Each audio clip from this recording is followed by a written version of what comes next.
علی بھائی بہت کرٹیکل سوال آ رہا ہے. یا اللہ خیر. میں ظاہری شکل و صورت میں بھی مرد ہوں اور میڈیکل معائنے کے بعد بھی کوئی مردانہ کمزوری ثابت نہیں ہوئی، لیکن اس کے باوجود مجھے عورتوں میں کوئی دلچسپی نہیں. اسی وجہ سے شادی سے بھی انکار کرتا ہوں. مجھ میں عورتوں کے لیے زیرو اٹریکشن ہے، جبکہ مردوں میں بہت اٹریکشن محسوس ہوتی ہے. لیکن مردوں والا تعلق تو آپ کی ویڈیو کی روشنی میں حرام ہی دکھائی دیتا ہے. پلیز مجھے بتائیں اسلام میں میرے لیے کیا حکم ہے، کیا شادی کروں یا نہ کروں؟ مہربانی فرما کر ڈیٹیل جواب دیجیے.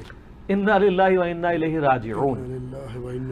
بات یہ ہے کہ میری ویڈیوز کی روشنی میں یہ جو ہے وہ قوم لوط والا عمل حرام نہیں ہے، بلکہ صحیح الاسناد احادیث کی روشنی میں حرام ہے. جی جامعہ ترمذی میں ابو داؤد میں حدیث ہے کہ جو قوم لوط کا سا عمل کرے جی وہ لعنتی ہے. استغفر اللہ. اور نبی صلی اللہ علیہ وآلہ وسلم نے فرمایا اللہ تعالیٰ حق کہنے سے نہیں شرماتا. جامعہ ترمذی میں ابو داؤد میں اللہ تعالیٰ منع کرتا ہے کہ تم اپنی بیویوں کے ساتھ قوم لوط والا عمل کرو.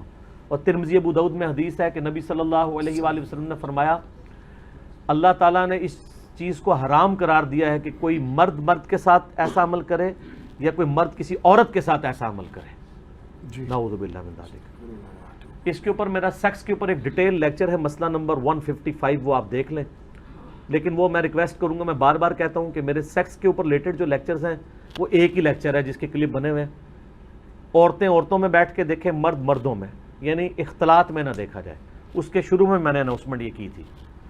باقی تو میرے اندر یہ کیپیبلٹی نہیں ہے کہ میں اس طرح کے ایشوز کے اوپر آئے دن، آپ کو پتہ ہے یہاں تو وہ لال داڑھی والی سرکار جو ہے وہ روزانہ انہوں نے کوئی نہ کوئی سیکسی قسم کا کلپ چڑھایا ہوتا ہے. میری ایک کمپیٹنسی نہیں، سیدھی سی بات ہے.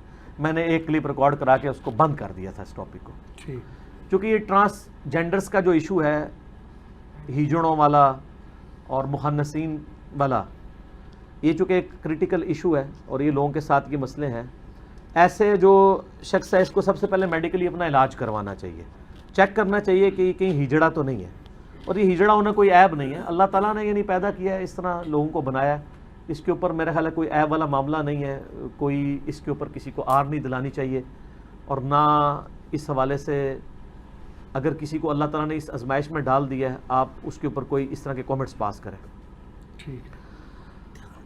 جو مخنث ہیں جی، ان کے بارے میں آپ کو احادیث مل جائیں گی. ابو داؤد کے اندر ایک حدیث موجود ہے کہ نبی صلی اللہ علیہ وآلہ وسلم نے ایک ہیجڑے کی آپ کو شکایت کی گئی کہ اس نے ہاتھ اور پاؤں میں مہندی لگائی، یعنی عورتوں کی مشابہت اختیار کی، تو آپ نے اس کو مدینہ شریف سے باہر نکال دیا. لیکن یہ روایت اصول محدثین پہ ضعیف ہے. البتہ اس کو سپورٹیو ایک حدیث ہے جو بخاری اور مسلم دونوں میں موجود ہے. ام سلمہ سلام اللہ علیہ ام المومنین ہے، نبی علیہ السلام ان کے پاس آئے تو وہاں پہ ایک ہیجڑا بیٹھا ہوا تھا. مخنث کہتے ہیں عربی میں ہیجڑے کو، تیسری مخلوق بھی ہم کہہ دیتے ہیں، پنجابی میں خسرا بھی کہہ دیتے ہیں، اور ٹرانسجینڈر کہہ دیتے ہیں انگلش کے اندر. تو وہ وہاں پہ بیٹھا ہوا ام سلمہ کا جو بھائی تھا، یعنی نبی علیہ السلام کا سالہ، وہ اس سے گفتگو کر رہا تھا کہ یہ عنقریب اللہ تعالیٰ طائف میں جب مسلمانوں کو فتح دے گا تو وہاں میں تمہیں ایک عورت دکھاؤں گی، جب وہ جاتی ہے تو اس کو 4 بل پڑتے ہیں پیٹ پہ، اور جب آتی ہے تو 8 بل پڑتے ہیں. یعنی وہ اس کی، عرب کے لوگ موٹی عورتوں کو پسند کرتے ہیں، تو وہ اس کے موٹاپے کی تعریف کر رہا تھا. تو نبی علیہ السلام نے یہ بات سن لی. آپ صلی اللہ علیہ وسلم نے اس ہیجڑے کو اٹھایا اور ام سلمہ سے کہا یہ مخنث تمہارے پاس نہ آیا کریں. اس طرح کے مخنث جو عورتوں کی اس طرح کی باتیں بیان کرتے ہیں. ویسے ایک ہیجڑے کا اور عورت کا پردہ کوئی نہیں ہے، اس کے اندر تو عورتوں کے لیے اٹریکشن ہی کوئی نہیں ہوتی. لیکن اس طرح کے ہیجڑے جو،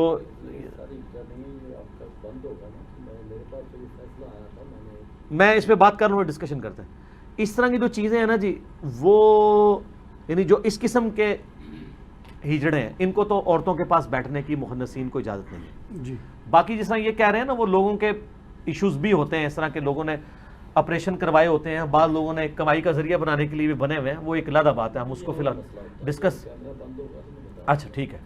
تو اس میں یہ جو ایشو یہ بتا رہے ہیں نا، اس میں ان کو بالکل شادی نہیں کرنی. انہوں نے شادی کے بارے میں پوچھا، ظاہر ہے نا، مرد کو تو شادی کی اجازت نہیں ہے کیونکہ وہ تو عورت کے قابل ہی نہیں ہے.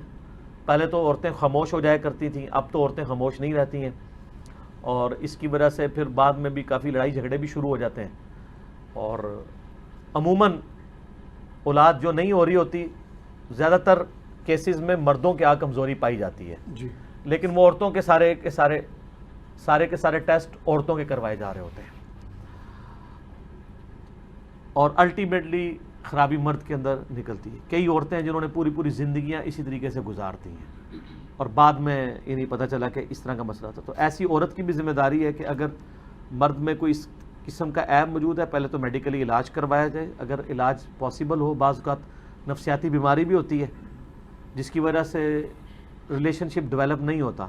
میں ذرا کوڈ ورڈز میں بات کروں گا اور یعنی کیونکہ ہر قسم کے لوگوں نے یہ ویڈیو دیکھنی ہوتی ہے، تو ایسے لوگوں کو پھر علاج کروانا چاہیے. کسی یعنی میڈیکل اسپیشلسٹ سے رابطہ کریں جو اس فیلڈ کے اندر ہے. اور اگر پھر ڈکلیئر ہو جاتا ہے کہ اس طرح کا ایشو ہے تو پھر ٹھیک ہے، ان کے لیے تو ٹینشن نہیں ہے. رہا باقی مردوں میں ٹینشن والا مسئلہ تو ویسے ہی حرام ہے، صبر کریں. صحیح بخاری میں حدیث موجود ہے، مسلم میں بھی ہے، اے نوجوانوں کے گروہ نکاح کرو جس میں نکاح کی استطاعت نہیں ہے، وہ روزے رکھ کر اپنی شہوت کو ٹھنڈا کرے. نکاح کرنا آنکھوں کی حفاظت کا ذریعہ ہے اور اپنی عصمت اور عفت کی حفاظت کا ذریعہ ہے. یہاں پہ اسپیسیفکلی اس اعتبار سے کہا گیا ہے استطاعت کہ وہ فیملی کو سپورٹ کر سکتا ہو، تبھی اس کو کہا جا رہا ہے کہ روزوں کے ذریعے شہوت ٹھنڈی کرے. اب اگر وہ فیملی کو سپورٹ بھی کر سکتا ہے لیکن دوسری استطاعت نہیں ہے عورتوں والی، تو ظاہر ہے وہ تو نہیں پھر شادی کرے گا. اور اگر مردوں والا معاملہ ہے تو ظاہر ہے وہ خوف خدا کرے اور اس گناہ سے توبہ کرے، اپنا میڈیکل علاج کروائے اور روزے رکھ کے اپنے معاملات کو سیدھا کرے، اللہ کی طرف رہے. عموماً ایسے لوگوں کا اٹھنا بیٹھنا ہی ایسے لوگوں کے ساتھ ہوتا ہے کہ ان کو لت پڑی ہوئی ہوتی ہے. یہ بھی ایک لت ہے نا جی. یہ تو صرف ان لوگوں کو نہیں ہے، کئی شادی شدہ لوگوں کو بھی لت پڑی ہوئی ہے. اور معذرت کے ساتھ مطلب مدرسوں میں یہ کام بہت بڑے لیول پہ ہو رہا ہوتا ہے. میں سارے مدرسوں کو اور سارے مدرسوں کے اسٹوڈنٹس یا ٹیچرز کو نہیں کہہ رہا ہوں، لیکن جو لوگ مدرسوں سے پڑھے ہیں ان کو پتہ ہے یہ معاملات اسکولوں کے اندر کم ہوتے ہیں کیونکہ ہاسٹل وغیرہ نہیں ہوتے. ادروائز اسکولوں میں بھی اگر ہاسٹل شروع ہو جائیں تو مدرسوں سے بھی زیادہ کام اٹھ جائے کیونکہ وہاں پہ اویلیبلٹی ٹیچرز کے لیے نہیں ہوتی. ویسے تو اس طرح کے واقعات اسکولوں کے لیے بھی رپورٹ ہوتے ہیں. یہ بھی یعنی میڈیا کی بھی دو نمبری ہے، صرف مدرسوں کو ہائی لائٹ کرتے ہیں، اسکولوں کو بھی کرنا چاہیے جہاں پہ اس طرح کی برائی ہو رہی ہے. لیکن یہ علیحدہ بات ہے کہ مدرسوں میں یہ زیادہ ہو رہا ہے کیونکہ وہاں پہ اویلیبلٹی زیادہ ہوتی ہے، ان کے پاس چانس زیادہ موجود ہوتا ہے. کیونکہ وہ تو بیچارے ماں باپ تو غربت کی وجہ سے بچے چھوڑ کے چلے گئے ہوتے ہیں، بعد میں استادوں کے رحم و کرم کے اوپر ہوتے ہیں. تو میں اب اس میں کوئی زیادہ یعنی ولگر گفتگو کرنا نہیں چاہتا. آپ کو مدرسوں کا معاملہ پتہ ہے. اگر آپ نے اس معاملے میں میرا کلپ دیکھنا ہے، وہ بڑا سخت کلپ تھا عبدالستار ایدھی صاحب کے اوپر، جب ایک مفتی نے کامنٹس کیے تھے، میرا وہ کلپ بڑا وائرل ہوا تھا، تو وہ آپ دیکھ لیں تو آپ کو پتہ چل جائے گا. عبدالستار ایدھی انجینئر محمد علی مرزا لکھیں تو وہ کلپ ٹاپ پہ کھل جائے گا. ٹھیک ہو گیا جی؟ جزاک اللہ. جہاں تک سوال میں سنا تھا اس میں وہ میڈیکلی بندہ کہہ رہا ہے کہ میں فٹ ہوں. میں نے جواب ہر طرح سے دے دیا. ٹھیک ہو گیا.